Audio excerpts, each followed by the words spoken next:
ஏழு தலைமுறைகள் பாரம்பரியமிக்க ஒரே சித்த மருத்துவ ஸ்தாபனம் சேலம் சிவராஜ் சித்த வைத்தியசாலை. இப்பொழுது சேலம், ஈரோடு, சென்னை, ஹொசூர், திருப்பத்தூரில் தினசரி மருத்துவரை சந்திக்கலாம். தொடர்புக்கு 9842722250. மாதம்பட்டியில் ஓர் அற்புதம். பரிபூர்ணாஸ் ஐஸ்வர்யம் seniors living Paradise. Phone 9943299940. He is brilliant. ஆனா அடிக்கடி ரொம்ப டயர்ட் ஆயிடுறான். லயன் டேட் சிரப் நோய் எதிர்ப்பு சக்தி அதிகமா இருக்கு. தினமும் 2 ஸ்பூன். 10 இன்ச்சு முறுக்கு மந்த்ரா கடலை எண்ணெயில நானே பண்ணுது. ஒரு சேலஞ்ச், உங்களால இந்த மாதிரி முறுக்கு செய்ய முடியுமா? மந்த்ரா கடலை எண்ணெயில முறுக்கு செஞ்சு பாருங்க. ஓகே. வணக்கம் அன்பு நண்பர்களை, மீண்டும் உங்களை சந்திப்பதில் மிகுந்த மகிழ்ச்சி. நீங்கள் ஆவலுடன் எதிர்பார்த்த இன்னொரு கருத்து கணிப்பு நிகழ்ச்சி. அடுத்தது ரொம்ப ஹாட் டாப்பிக்காக எப்பயுமே இருக்கக்கூடிய திரு அண்ணாமலை அவர்கள். பாஜகவுடைய மாநில தலைவர் திரு அண்ணாமலை அவர்கள் வெளிநாட்டு படிப்பு போனார். நான் மேற்படி போகிறதுக்காக நாங்கள் போயிருக்கேன். ஒரு சர்டிஃபிகேட் கோர்ஸ், ஒரு 90 நாள் படிப்பு, அதனால் ஒரு 100 நாள் நான் லீவில் போகிறேன் சார் அப்படின்னு சொல்லிட்டு அவர் நேரம் அங்கே கிளம்பி போயிட்டார். இங்கே தமிழ்நாட்டில் பாஜகவில் திரு ஹெச் ராஜாவுடைய தலைமையில் ஒரு குழு வேறு அமைச்சாங்க. அப்போ ஒரு பெரிய கேள்வி, நம்ம ஏற்கனவே சொன்னது போல் ஒரு பெரிய 3 முக்கியமான விஷயங்கள் தமிழ்நாட்டில் நடந்துகிட்டு இருந்துச்சு. அது உதயநிதி துணை முதலமைச்சராக இருக்காரு, விஜய் கட்சி ஆரம்பிச்சிருக்காரு, இவர் மாட்டாங்க ஃபாரின் போயிட்டாருன்னு கேட்கும்போது அதே மக்கள்கிட்ட கேட்கிறோம், அண்ணாமலை வெளிநாட்டு படிப்பு போனாரு, அதை நீங்கள் நினைக்கிறீங்க ரொம்ப முக்கியமான நினைக்கல, தேவையில்லாத நினைக்கலாம்னு சொல்லிட்டு மக்கள்கிட்ட கேட்டோம். அண்ணாமலை வெளிநாட்டு படிப்புக்கு சென்றது எப்படி அப்படின்னா நல்ல விஷயங்க, படிக்கிற பிள்ளை தாங்க நல்லா இருக்கும், அதெல்லாம் படிக்கிற பிள்ளை வேணும், நம்ம தமிழ்நாட்டுக்கு படிக்கிற பிள்ளைகளுக்கு தான் ரொம்ப முக்கியம் அப்படின்னு சொல்லிட்டு படிப்பாளிங்க அவர். நான் பார்த்துருக்கோம்ல, அவர் ஸ்கூல்லேருந்து காலேஜ்லேருந்து ஐபிஎஸ்லேருந்து எல்லாமே பயங்கரமாக படிச்சிருக்காரு, நல்ல விஷயம் தான் பண்ணியிருக்காரு. அவர் படிக்க போனது நல்ல விஷயம் தான் சொல்லிட்டு 29% மக்கள் சொல்லியிருக்காங்க பார்க்குறோம். அடுத்ததாக அண்ணாமலை வெளிநாடு படி போன சரியா அப்படின்னு தேவையில்லாத வேலைங்க. இப்போ நாட்டில் என்ன நடந்துட்டு இருக்கு, போய் படிச்சு நினைச்சு போறாரு. அவர் தான் படிச்சு முடிச்சலாம் வந்துச்சுல, ஆகிப்போச்சு வயசு 40, இனிமேல் படிச்சு நினைச்சு போறாரு. எல்லாம் தேவையில்லாத வேலைங்க அப்படின்னு ஒரு 42% மக்கள் சொல்லியிருக்க பார்க்குறோம். இந்த பக்கம் அண்ணாமலை வெளிநாட்டுக்கு படிப்பு சென்றது சரியா தப்பா அப்படிங்கிற கேள்விக்கு இந்த மக்கள் சொல்லுங்க. அப்போ அடுத்தது என்ன சொல்லியிருக்காங்க, தெரியவில்லைங்க, அவர் படிச்சா என்னங்க படிக்கட்டுங்க, அது சரியான கருத்து சொல்ல தெரியலங்க, அது படிச்சது நல்லா இருக்கலாம், நல்லா இல்லாமல் இருக்கலாம், அதை நான் எதுவும் கமெண்ட் பண்ண விரும்பலங்க அப்படின்னு சொல்லிட்டு அது மக்கள் கிட்டத்தட்ட ஒரு 39% மக்கள் அவர் படிச்சது சரியா தப்பா, படிக்க போனது சரியா தப்பா அப்படிங்கிற பற்றி கமெண்ட் பண்ண விரும்பல, எனக்கு தெரியல, எனக்கு புரியலன்னு சொல்லிட்டு அந்த இடத்து விட்டாங்க. தெரியலன்னு சொல்லியிருக்காங்க. நல்ல விஷயம்னு 29% மக்களும், தேவையில்லாத 30, இதோட ஒரு 3% கூட இருக்குங்கிறத பார்க்குறோம். தெரியவில்லை, நோ கமெண்ட்ஸ் பெருசாக இருக்கு பாருங்க. அண்ணாமலை படிக்க போன என்ன படிக்கணும் அதெல்லாம் நமக்கு தெரியல அப்படின்னு 39% மக்கள் மேஜரா சொல்லியிருக்காங்க பார்க்குறோம். ஸோ அடுத்து ஒரு முக்கியமான கேள்வி, மத்திய பாஜக அரசுடைய செயல்பாடு எப்படி அப்படின்னு சொல்லிட்டு நம்ம இந்த கேள்வி எங்கிறோம். 2014 நரேந்திர மோடி தேர்ந்தெடுக்கப்பட்டு 2024 3வது முறையாக தேர்ந்தெடுக்கப்பட்டு 14, 19, 24 3 கன்சிக்யூட்டிவ் எலெக்ஷனில் ஜெயிச்சிருக்காரு. அப்போ லாஸ்ட் 10 years உடைய கவர்மெண்ட் எப்படி இருக்கு, நம்ம தமிழர் மக்கள் 2024 வாக்களிச்சு பார்த்தோம். அதை தாண்டி இப்போ எப்படி சார் உங்க மூடு ஏதாவது மாறி இருக்கா, பாஜக அரசு எப்படி செயல்படுது, ஆல் ஃபைன் ஓகேவா அப்படின்னு சொல்லி கேட்டோம். அதுக்கு மக்கள் என்ன சொல்லியிருக்காங்க, சூப்பருங்க, பின்னி எடுக்கிறாங்க அப்படின்னு. அவங்க எவ்வளவு ஓட்டு வாங்கினாங்களோ நல்லா புரிஞ்சுக்கணும். மக்களவைத் தேர்தலில் அவங்க எவ்வளோ ஓட்டு வாங்கினாங்களோ கிட்டத்தட்ட அதே சதவீத மக்கள் சூப்பருங்க, பூரா பிஜேபிக்காரங்க பார்த்துங்க. பிஜேபி மக்கள் தான் பார்த்தீங்கன்னா இந்த 19% மக்கள் ரொம்ப தெளிவாக சொல்லியிருக்காங்க, நரேந்திர மோடியுடைய ஆட்சி சூப்பர், மத்தியில் பாஜக சூப்பர் சொல்லியிருக்காங்க. ஆல்மோஸ்ட் இதே அளவுக்கு தான் வாக்குகளையும் அவங்க வாங்கினாங்க அப்படிங்கிற கவனிக்க வேண்டியிருக்குது. அடுத்த நம்ம பார்க்கக்கூடிய விஷயம், பாஜக செயல்பாடு எப்படிங்கிற கேள்விக்கு மோசம், சுமார், சரியில்லை, ஐயோ இந்த கவர்மெண்ட்லாம் சொல்லிட்டீங்க, நரேந்திர மோடி பேய் பிசாசு பூச்சாண்டி, அவர் ஆளெல்லாம் கடிச்சு தின்று போயிடுவார் அப்படிங்கிற மாதிரி அந்த எண்ணத்தை வளர்த்து நிறைய பேர் பார்த்துருக்கோம். நம்ம அதன் அடிப்படையில் மோசம் அப்படின்னு 32% மக்கள் சொல்லியிருக்காங்க மத்திய பாஜக அரசுடைய செயல்பாடு அப்படிங்கிற கேள்விக்கு. அடுத்தான பார்த்தா அதுக்கு பதில் என்ன, பரவாயில்லைங்க, அது அவர் நம்ம மோசம்னு சொல்ல முடியாது, சூப்பர்னு சொல்ல முடியாது. நான் அவர் ஆதரிக்கிறாங்க நிறைய ஒரு குரூப் இருப்பாங்க, I don't like BJP but I like Modi அப்படின்னு குரூப், அந்த மாதிரி இப்படியும் இல்லாமல் அப்படியும் இல்லாமல் அந்த மாதிரி குரூப் பார்த்தீங்கன்னா அந்த பரவாயில்லைன்னு கிட்டத்தட்ட சரிவாதி மக்கள் இருக்காங்க. 49% மக்கள் பரவாயில்லை இருக்காங்க. ஆக்சுவலாக பார்த்தீங்கன்னா என்னுடைய கணக்கில் இந்த நம்பர்ஸ்லேயே ரொம்ப சிக்னிஃபிகன்ட் நம்பர் இந்த நம்பர் தான், பரவாயில்லைங்கிற 49 தான் இதில் ரொம்ப முக்கியமான நம்பர். ஏன்னா சூப்பருங்கிறது அவங்க வாங்கின ஓட்டு, மோசங்கிறது அவங்களுக்கு எதிராக இருக்கக்கூடியது, நோ சர்ப்ரைஸ் எதிராக தான் இருப்பாங்க. நம்ம ஊரில் 32% தான் எதிராக இருக்குங்கிற ஒரு நல்ல விஷயம். ஆக்சுவலாக பார்த்தீங்கன்னா ஏன்னா பிஜேபிக்கு தமிழ்நாட்டில் ஏற்பில்லை, எதிர்ப்பு தான் இருக்குன்னு சொல்லி இடத்துல மோசம்னு ஒரு 32% மக்கள் சொல்லியிருக்காங்க. 49% மக்கள் இந்த பக்கம் அந்த பக்கம் இல்லாமல் பரவாயில்ல சொல்லியிருக்காங்கன்னா அது ரொம்ப முக்கியமான நம்பர். ஸோ பிஜேபி கூட்டணி வளர்கிறது அப்படிங்கிறதுக்கான ஒரு முக்கியமான அடையாளம் 49% மக்களை சொல்லியிருக்காங்க பார்க்குறோம். ரொம்ப இன்ட்ரெஸ்டிங்கான விஷயங்கள் பார்த்துட்டு இருக்கிறோம். அடுத்த நான் பார்க்கக்கூடிய மத்திய பாஜக அரசு செயல்பாடு எப்படி கேட்டோமா, அப்புறம் பிரதமர் மோடியோட செயல்பாடு எப்படி. நம்ம ஏற்கனவே சொன்ன பாருங்க, பிரதமருடைய செயல்பாடு வேற, பாஜக செயல்பாடு வேற. நாங்கள் பாஜக வேற மாதிரி பார்ப்போம், மோடி வேற பார்ப்போம். மோடியை மட்டும் சேர்த்துக்கலாம் சார், பிஜேபி சேர்க்க முடியும், இப்படிலாம் ஒரு பெரிய குரூப் பார்க்குறோம். ஸோ பிரதமர் மோடி ஸ்பெசிஃபிக்காக சார், நீ அதெல்லாம் விடுங்க சார், மோடி எப்படி செயல்படுறாரு அதை சொல்லுங்க சார். லாஸ்ட் 10 years அப்படி செயல்பட்டாருன்னா சூப்பர் 24 நல்லா பார்த்தீங்களா, பிஜேபியோடைய ஆட்சி எப்படி செயல்படுனா 19%, அதோட ஒரு 5% கூட பார்த்தீங்கன்னா 24% வந்து மோடியோட அரசு சூப்பர்னு சொல்லியிருக்காங்க. ஸோ மோடிக்கு வந்து பிஜேபியோட ஒரு 5% ஓட்டு கூட இருக்குங்கிற பார்க்குறோம். அது அண்டர்ஸ்டாண்ட் பண்ணிக்கிறதுக்கு ஒரு நல்ல முக்கியமான விஷயம்.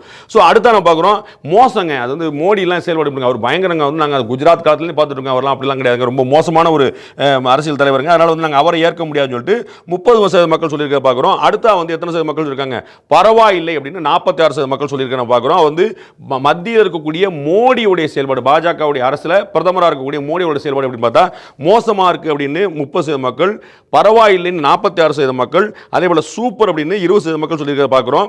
இது வந்து ரொம்ப சிக்னிஃபிகண்டான நம்பர். சூப்பருங்கிற அந்த 24% வந்து தமிழ்நாட்டில் இருக்கக்கூடிய பாஜக எதிர்ப்பு கட்சிகள் கவனிக்க வேண்டிய விஷயம். பாஜக வளர்கிறதா தளர்கிறதாங்கிற கேள்விக்கான பதில் இந்த முக்கியமான இடத்துல இருக்கு. அடுத்த நம்ம பார்க்குறோம் உதயநிதி ஸ்டாலின் அவர்களை துணை முதலமைச்சர் ஆக்கியிருக்காங்க. நம்ம சொன்னதில் முக்கியமான 3 சம்பவங்களில் அண்ணாமலை வெளிநாடு போனது, தாவேக ஆரம்பிக்கப்பட்டது, உதயநிதி வந்து துணை முதலமைச்சர், இந்த 3 சம்பவம் பார்த்தோம். இந்த உதயநிதி துணை முதலமைச்சர் ஆக்கின பற்றி நீங்கள் என்ன நினைக்கிறீங்க அப்படின்னு சொல்லிட்டு, உதயநிதியை துணை முதலமைச்சர் ஆக்கலாமா, சரிதானா, அவர் தகுதி இருக்காங்கிற கேள்வி மக்கள்கிட்ட கேட்டோம். மக்கள் சொன்ன பதில் என்ன, நல்ல விஷயம் சார், நல்ல மனுஷன் சார், அவர் வந்து தலைவருடைய பேரன், தளபதியோட மகன், அவர் ஆக்காம அவர் யார் ஆக்க சொல்றீங்க, super matter, we are happy with that அப்படின்னு நல்ல விஷயம் 19% மக்கள் சொல்லியிருக்காங்க. உதயநிதியை துணை முதலமைச்சர் ஆக்குனது சரிதான் அப்படின்னு சொல்லிட்டு.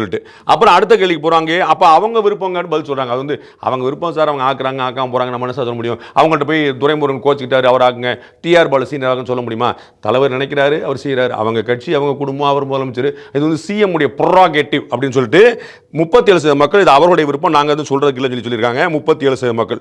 அடுத்த நம்ம பார்க்குறோம் மக்களோட கருத்து என்னவா இருக்குது, தவறான முடிவு sir, it is not good, இது வந்து நாட்டுக்கு வீட்டுக்கு நல்லது இல்லை, இதெல்லாம் நம்ம ஒத்துக்க முடியாது, அது என்னதான் மகனாக இருந்தாலும் துணை முதலமைச்சர் ஆக்கலாம் எங்களை ஏற்க முடியாது அப்படின்னு ஒரு 44% மக்கள் திரு உதயநிதியை துணை முதலமைச்சர் ஆக்கியது தவறான முடிவு என்ற கருத்தை தெரிவித்து பார்க்குறோம். 3029 பார்க்குறோம். அதில் உதயநிதியை துணை முதலமைச்சர் ஆக்கின சரியான்னு கேட்குறோம். நல்ல விஷயம்னு 19% மக்கள், அவர்கள் விருப்பம் அப்படின்னு 37% மக்கள், இது தவறான முடிவுன்னு 47% மக்கள் தெரிவிக்கிற பார்க்குறோம். ரொம்ப இன்ட்ரெஸ்டிங்கான கேள்விக்கான பதில்கள் நம்ம பார்க்குறோம். அடுத்த நம்ம பார்க்குறோம் துணை முதல்வர் உதயநிதியோட செயல்பாடு எப்படி இருக்கு. சரி, உதயநிதியை துணை முதலமைச்சர் ஆகிட்டாங்க, அது வந்து உங்களுக்கு பிடிச்சிருக்கு பிடிக்கல அப்புறம் விட்டுருங்க, துணை முதலமைச்சர் ஆகிட்டாரு, அதுக்கப்புறம் ஒரு செயல்பாடு எப்படி இருக்கு, அதுக்கான பதில் சொல்லுங்கன்னு கேட்டபோது துணை முதலமைச்சர் உதயநிதி செயல்பாடு எப்படி அப்படிங்கிற கேள்விக்கு மக்கள் சொன்ன பதில் சூப்பராக இருக்கு அப்படின்னு பாருங்க. நல்ல விஷயம்னு சொன்னது 19% பேர். போன காலில் நீங்கள் பார்த்துருப்பீங்க, நல்ல விஷயம் உதயநிதியை துணை முதலமைச்சர் ஆக்குனது நல்ல விஷயம் 19% மக்கள். அதை விட ஒரு 3% கம்மியாகத்தான் உதயநிதியுடைய செயல்பாடு சூப்பர் அப்படின்னு ஒரு 3% மக்கள் சொல்லியிருக்காங்க பார்க்குறோம். 19 - 3 வந்து 16 பார்த்துங்க. அப்புறம் பரவாயில்லைங்க அவருடைய செயல்பாடு ஓகே, அது வந்து நம்ம வந்து சூப்பர்னு சொல்ல முடியாது, சுமார்னு சொல்ல முடியாது, ஓகே அப்படின்னு 40% மக்கள் சொல்லியிருக்க பார்க்குறோம். இல்லை மோசம் சரியில்லைன்னு 44% மக்கள் இருக்காங்க. ஸோ நெகட்டிவ் கமெண்ட்ஸ் வந்து அதிகமாக இருக்குன்னு பார்க்குறோம். அதிமுக திமுக பாஜக நாம் தான் நிறைய கூட்டணி கட்சி அந்த பக்கம் பிரிஞ்சிருக்கு இல்லையா, அப்போ திமுகவை தவிர மற்றெல்லாம் இதில் இருப்பாங்கன்னு நம்ம புரிஞ்சுக்கிறோம். ஸோ 44% மக்கள் மோசம் சொல்லியிருக்காங்க. இந்த இடம் இருக்குது பாருங்கள், 16 பரவாயில்லைங்கிறது, அது இந்த பக்கம் இல்லாமல் அந்த பக்கம் இல்லாமல் இதில் தான் பரவாயில்லை, இதில் தான் கருத்து கூற விரும்பவில்லை, இதில் தான் தெரியவில்லை, இதெல்லாம் அப்புறம் பார்த்துக்கலாங்க. இப்போ வந்து டூ ஏர்லி டு கால் அப்படிங்கிற எல்லா சேர்ந்து இதெல்லாம் இருக்குது. சூப்பர்னு 16% மக்கள் தெரிவிச்சிருக்காங்கிற பார்க்குறோம். அடுத்த நம்ம கேள்வி கேட்குறோம், திமுக ஆட்சி எப்படி இருக்குது, ரொம்ப முக்கியமான கட்டத்துக்கு நம்ம நடந்துட்டு வரோம். நம்ம வந்து உதயநிதியுடைய துணை முதலமைச்சர் ஆக்கப்பட்ட சரியான்னு பார்க்குறோம், உதயநிதியுடைய செயல்பாடு எப்படி இருக்குன்னு பார்க்குறோம். அப்போ திமுக ஆஸ் ஏ கவர்மெண்ட் அதோட செயல்பாடு எப்படி இருக்குன்னு பார்க்குறோம். அப்போ என்ன சொன்னாங்க, திமுக ஆட்சி 3.5 வருஷம் கிட்டத்தட்ட முடிஞ்சு வச்சு, அதுக்கு என்ன சொன்னாங்க, கருத்துக்கு ஒரு விருப்பம் இல்லைன்னு ஒரு சில பேர் எப்போ போனாலும் போயிடுவாங்க, நம்மகிட்ட வேண்டாம் சார் போயிடுவாங்க, அவங்க நோ கமெண்ட் சொல்லிட்டாங்க. சூப்பருங்க, பிரமாதங்க, பின்னிட்டாங்க. திமுக ஆட்சி தளபதி ஆட்சி வந்து நம்பர் 1 ஆட்சி தமிழ்நாட்டில் வரலாற்றில் நாங்கள் இப்படி ஆட்சியை பார்த்தாலும் 18% மக்கள் சொல்லியிருக்காங்க. ரொம்ப பாசிட்டிவான கமெண்ட்ஸ் வந்து பார்க்குறோம். அடுத்து பரவாயில்லைங்க, நம்ம வந்து நெகட்டிவ் சொல்ல முடியாது, பாசிட்டிவ் சொல்ல முடியாது, 30% மக்கள் சொல்லியிருக்காங்க இது வந்து பரவாயில்ல, அது வந்து அப்படி இப்படி இருக்கலாம், நம்ம வந்து ஒன்றும் பிரச்சனை இல்லைங்க, நாட் டூ பேட், அதனால நம்ம வந்து வி கேனாட் கமெண்ட், அது வந்து ஒன்றும் பிரச்சனை இல்லை அப்படின்னு சொல்லிட்டு பரவாயில்லைன்னு ஒரு 35% மக்கள் சொல்லியிருக்காங்க. மோசம் அப்படின்னு 46% மக்கள் சொல்லியிருக்காங்க. இந்த ஆன்டி இன்கம் பற்றி நம்ம சொல்லுவோம் பார்த்தீங்களா, இது எப்படி ரிஃப்ளெக்ட் ஆகுதுன்னு பாருங்க. நம்ம வந்து ஒரு 4 வருஷம் ஒரு கட்சி ஆட்சியில் இருக்கும்போது அவருடைய செயல்பாடு இயல்புல மக்கள்கிட்ட வந்து ஆன்டி இன்கம்பன்சி வரும். சர்ப்ரைசிங்லி பாஜக பிரதமர் நரேந்திர மோடி அவர்களோட தலைமையில் வந்து ஆன்டி இன்கம்பன்சி அவ்வளோ ஸ்ட்ராங்காக இல்லை. ஆனால் இப்போ திமுக ஆட்சியில் இங்கே ஆன்டி இன்கம்பன்சி ஸ்ட்ராங்காக ரிஃப்ளெக்ட் ஆகிருக்க பார்க்குறோம். இந்த 3029 வருட தமிழ்நாடு முழுக்க நாம் வந்து கேட்ட கேள்வியில் 46% மக்கள் மோசம்னு சொல்லியிருக்காங்க, பரவாயில்லைன்னு 30% மக்கள் சொல்லியிருக்காங்க, திமுக ஆட்சி சூப்பர்னு 12% மக்கள் சொல்லியிருக்காங்க, கருத்து கூற விருப்பம் இல்லைன்னு 1% மக்கள் சொல்லியிருக்காரு. நம்ம பார்க்குறோம். அடுத்தா இதே மாதிரி மாற்றி ஒரு கேள்வி கேட்டுருவோம். நீங்கள் திமுக நம்ம வந்து பாஜகவுக்கு நரேந்திர மோடிக்கு பார்த்தோம்ல, அதே மாதிரி திமுகவுக்கும் ஸ்டாலின் ஒரு சின்ன வித்தியாசம் பார்க்குறோம். திமுக வந்து ஓகேங்க, தமிழக முதலமைச்சர் ஸ்டாலினோட செயல்பாடு எப்படி ஆஸ் சிஎம் அவருடைய செயல்பாடு எப்படின்னு கேட்டோம். அதற்கு மக்கள் என்ன சொல்லியிருக்காங்க பார்க்கும்போது கருத்து கூற விரும்பல. அதே மாதிரி 1% நான் வந்து எதுவாக இருந்தாலும் சரி கருத்து சொல்ல மாட்டேன் சார் அப்படின்னு சொல்லிட்டு 99% நாங்கள் பேசிடுவோம். ஆனால் 1% மட்டும் பேச மாட்டோம் பார்த்துக்கோங்க. சைலண்ட் மெஜாரிட்டி, அவங்க சைலண்ட் மைனாரிட்டி. அவங்க சொல்லியிருக்காங்க சூப்பருங்க, நல்லா இருங்க, தமிழக முதலமைச்சர் ஸ்டாலின் நல்லா பண்ணுறாங்கன்னு ஒரு 19% மக்கள் சொல்லியிருக்கிறத பார்க்குறோம். பாசிட்டிவாக அவருக்கு ஃபேவராக வந்திருக்க பார்க்குறோம். பரவாயில்லை, நம்ம வந்து கமெண்ட் பண்ண முடியாதுங்க, அது நெகட்டிவ்னு சொல்ல முடியாது, பாசிட்டிவ் சொல்ல முடியாது. ஓகேங்க, அவர் மாட்டு இருக்கிறாங்க, ஒரு நல்ல மனுஷங்க, அவர் மாட்டு வராரு போறாரு இருக்காரு. மற்றவங்களாம் எப்படிலாம் இருப்பாங்க, நான் அவர் ஒன்றும் பிரச்சனை இல்லைன்னு சொல்லிட்டு ஒரு பரவாயில்லை அப்படிங்கிற ஒரு மாடரேட்டான பாயிண்ட்ல ஒரு 37% மக்கள் சொல்லியிருக்காங்க பார்க்குறோம். நெகட்டிவா 43% மக்கள் வந்து முதலமைச்சர் ஸ்டாலினுடைய செயல்பாடு சரியில்லை. நம்ம அந்த பக்கம் பார்த்தீங்கன்னா ஒரு 2% டிஃபரன்ஸ் தான் பார்த்தோம்.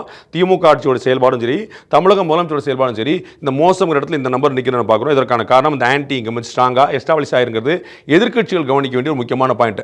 அடுத்து ரொம்ப முக்கியமான கேள்வி அண்ட் ஃபைனல் கேள்வி நம்ம மக்கள்கிட்ட நம்ம என்ன எடுத்தது, 2026 தேர்தலில் யார் வெற்றி பெறுவார்? இதான் $1 மில்லியன் கேள்வி எல்லாருமே எதிர்பார்த்துட்டே இருந்தது. அப்போ மக்களுடைய கருத்து என்னவா இருக்கு? தமிழ்நாடு முழுக்க 3029 நம்ம வந்து சாணக்கியா கருத்து நடத்தினதுல மக்கள்கிட்ட கேட்குறோம், அவங்க என்ன சொல்றாங்க? 2026 தேர்தலில் யார் வெற்றி பெறுவார் அப்படின்னு, நாம் தமிழர் தாங்க வெற்றி பெறும், 2026 தேர்தலில் வெற்றியே பெறும் அப்படின்னு 5% பேர். அப்போ நீ என்ன புரிஞ்சுக்கணும், நாம் தமிழர் ஆட்சியை பிடிக்குமா அப்படி யோசிக்கக்கூடாது. நாம் தமிழருக்கு ஆதரவாக ஒரு 5% மக்கள் வந்து வாக்களிக்க தயாராக இருக்கிறாங்க அப்படின்னு புரிஞ்சுக்கணும். மினிமம் கேரண்டியா உங்களுக்கு 5% ஓட்டு, அவர் ஏற்கனவே வந்து கிட்டத்தட்ட 8% ஓட்டு வரைக்கும் வாங்கியிருக்காரு. ஸோ நாம் தமிழர் வெற்றி பெற்றுருங்க, அவங்க வந்து நாங்கள் எப்படி ஜெயிச்சுருவோம், அந்த முறை எங்கள் அண்ணனை தள்ளி தள்ளி தள்ளி மேலே கொண்டு போய் மேலே கொண்டு போய் நான் இப்படி உட்கார வச்சிருவோம்ட்டு ஒரு 5% மக்கள் வந்து நாம் தமிழருக்கு ஆதரவாக 2026 தேர்தலில் சீமானவர்கள் வெற்றி பெறுவார்னு 5% மக்கள் சொல்லியிருக்காங்க. அடுத்த பாஜக வெற்றி பெறும், கடந்த முறை வாங்கின வாக்கு பார்த்துங்க, பாஜக கூட்டணி தான் வெற்றி பெறும், 2026 நாங்கள் ஆட்சியை பிடிச்சிடும் அண்ணாமலை சொல்லிட்டே இருக்காங்க. அடுத்த எலெக்ஷன் நாளை கழிச்சு இருந்தாலும் நாங்கள் ஆட்சியை பிடிச்சிடுவோம்னு சொல்லிட்டு இருக்காரு. அதே மாதிரி நாங்கள் வந்து ஆட்சியை பிடிச்சிடுவோம், 2026 சட்டமன்ற தேர்தலில் பாஜக கூட்டணி வெற்றி பெறும் என்று 18% மக்கள் வந்து சொல்லியிருக்கிறத பார்க்குறோம். நம்ம அடுத்ததாக பார்த்தீங்கன்னா வேற என்ன கட்சி? விஜய் கட்சி தான் வாங்கணும் பாருங்க. 18 போய் 5 போய் இது ரெண்டையும் சேர்த்தா 23. அந்த வந்துருச்சு பாருங்க, அந்த 23 இங்கே 18 + 5 = 23 கணக்கு மாதிரி ஆகிப்போச்சா? அந்த 23% மக்கள் சொல்லியிருக்காங்க விஜய் கட்சி தாங்க இதில் வந்து ஜெயிக்க போகுது, அந்த 2026 யாருடைய ஆட்சி வரப்போகுதுன்னு விஜய் கட்சி தாங்க ஆட்சிக்கு வரப்போகுது அப்படின்னு சொல்லி நான் ஏற்கனவே சொன்னேன் பாருங்க. இந்த ஓப்பனிங் சர்ஜ் விஜய் கட்சி வந்து புதுசாக ஆரம்பிக்கப்படும் போது விஜய் போன்ற ஒரு இதுவரைக்கும் முன்னாடி ஒரு பெரிய சார்பு இல்லாமல் ஒருத்தர் கிளம்பி வரும்போது மோஸ்ட் பாப்புலர் ஆக்டர் வந்து தமிழ்நாடு முழுக்க திரு விஜய் அப்படின்னு சொல்லி சொன்னால் எந்த விஜய் சொல்றீங்க? கிரிக்கெட் பிளேயர் விஜய் அப்படின்னு யாரும் கேட்க மாட்டாங்க. விஜய் அப்படின்னா எல்லாருக்குமே தெரியும். அந்த அளவுக்கு வந்து தமிழ்நாடு முழுக்க குழந்தைகள்லேருந்து பெரியவர்கள் எல்லாம் தெரியும். அந்த நேம் வந்து பெரிய ஒரு ஸ்ட்ராங்கான ரீச். ஒருத்தர் வந்து கட்சி ஆரம்பிச்சாருன்னா அவருக்கு இவ்வளோ பெரிய ஓப்பனிங் கிடைக்காது. பட் வந்து திரு விஜய் வந்து சினிமாவில் இருக்கனால ஒரு பெரிய ஒரு ஓப்பனிங் கிடைக்கணும் பார்க்குறோம். அப்படி ஓப்பனிங் கிடைச்சோடைய ஈர்ப்பு என்ன அப்படின்னா விஜய் வந்து வெற்றி பெறுவதற்கான வாய்ப்பு இருக்குது அப்படின்னு 23% மக்கள் சொல்லியிருக்காங்க. ஸோ இதை நம்ம வந்து விஜய்க்கு வாக்களிப்பவருடைய எண்ணிக்கையாக கூட கருதலாம், அதை வந்து நீ வச்சுக்கலாம். பட் வந்து எக்ஸாக்டாக அப்படியே நம்ம வந்து அப்படி தான் சொன்னான்னு முடியாது. நான் கேள்வி நம்ம தெளிவாக பார்த்துக்கணும். நீங்கள் யாருக்கு வாக்களிப்பீர்கள் கேள்வி இல்லை, 26 யார் ஜெயிப்பாங்கிற கேள்வி. அதற்கான பதில் பார்த்தீங்கன்னா 23% மக்கள் வந்து திரு விஜய் கட்சிக்கு வாக்களிப்போம் சொல்லியிருக்காங்க.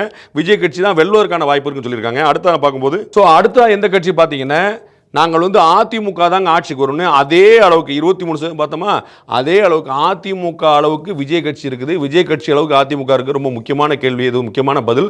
23% மக்கள் வந்து நாங்கள் வந்து அதிமுகவுக்கு வாக்களிப்போம் சொல்லியிருக்காங்க.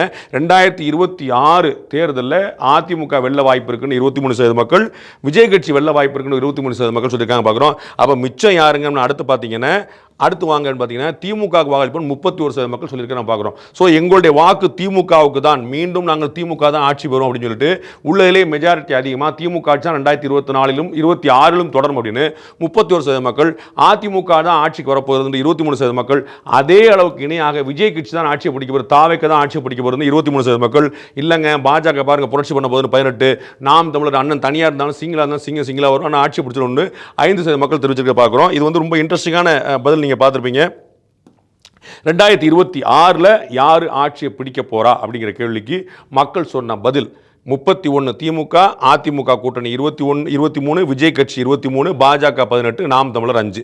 இதுதான் இன்னைக்கு இருக்கக்கூடிய ரிசல்ட், இதுதான் இன்னைக்கு இருக்கக்கூடிய நிலைமை. ஸோ இது வந்து 2026 சட்டமன்ற தேர்தலுக்காக நாம வந்து கிட்டத்தட்ட ஒரு 1.25 வருஷம் முன்னாடி இந்த நவம்பர் மாதம் நடத்தின தேர்தல் கருத்து கணிப்புகளுடைய முடிவுகள். இது வந்து 2025 டிசம்பர் வரைக்கும் நிறைய கூட்டணிகள்லாம் மாறதுக்கான ஸ்பேஸ் இருக்கு. ஸோ எப்படி கூட்டணி வரும், யார் யார் உங்களுக்கு தெரியும். இப்போ விஜய்க்கு வந்து 23% சொல்லியிருக்காங்க, ஏடிஎம்கே வந்து 23% சொல்லியிருக்காங்க அப்படின்னா விஜய் ஏடிஎம்கே சேர்ந்துட்டா பெரிய அளவில் தாக்கம் ஏற்படக்கூடிய வாய்ப்பு இருக்குது. விஜய், ஏடிஎம்கே, பாஜக, நாம் தமிழர் எல்லாம் தனித்தனியாக இருந்தால் 31% மக்கள் வந்து திமுக கூட்டணி சொல்லியிருந்தாங்க. அவர்கள் வெற்றி பெறுவதற்கான வாய்ப்பு இருக்குது. ஸோ பாஜக வந்து இன்னொரு வலுவான கூட்டணி அமைக்கணும், அதுக்கு வெற்றி பெற வாய்ப்பு. ஸோ யார் வெற்றி பெற போகிறார் அப்படிங்கிறது வந்து 2026 மேலே தான் தெரியும். அப்போ நீங்கள் என்ன சார் செஞ்சுட்டு இருக்கீங்க? 26 மேலே வரைக்கும் நீங்கள் என்ன செஞ்சுட்டு இருக்கீங்கன்னா, இப்போ அந்த ட்ரெண்ட் எங்கே இருக்குது, அந்த பாதை, இந்த பயணம், அந்த திசை, அந்த காற்று வீச்சு எந்த பக்கம் போகிறதுக்கான ஒரு பார்வை பார்க்குறோம். நம்ம இந்த பக்கம் திமுக கூட்டணி தான் இப்பயுமே அட்வான்டேஜ் இருக்கு பார்க்குறோம். 31% திமுக கூட்டணிக்கு இருக்குது. ஆனால் எதிரில் வந்து பார்த்தீங்கன்னா மிச்சம் வந்து கிட்டத்தட்ட 69%, 31% திமுக கூட்டணி ஒட்டுமொத்தமாக. ஆனால் 69% திமுக கூட்டணிக்கு வெளியே இருக்கிற பார்க்குறோம். அதிமுகவுக்கும் தாவேக்காவுக்கும் இணையாக இருக்கிற பார்க்குறோம். பாஜக கடந்த முறை வாங்கின வாக்கள் அப்படியே வச்சுக்கிற பார்க்குறோம். நாம் தமிழருக்கு ஒரு சின்ன சரிவை நம்ம பார்க்குறோம். பட் இது எல்லாமே மாறக்கூடியது. அந்த மாற்றம் என்பது அடுத்த 1.5 ஆண்டுகளில், ஒரு 14 மாதங்களில் அவங்க என்ன செய்ய போகிறாங்கிற பொறுத்து தான் இந்த யாருக்கான காற்று மாறு. நம்ம பார்க்கணும்ல, சென்னையில் வந்து புயல் வந்துச்சு, ஆனால் புயலாக வரல, மழையாக மட்டும் வருது.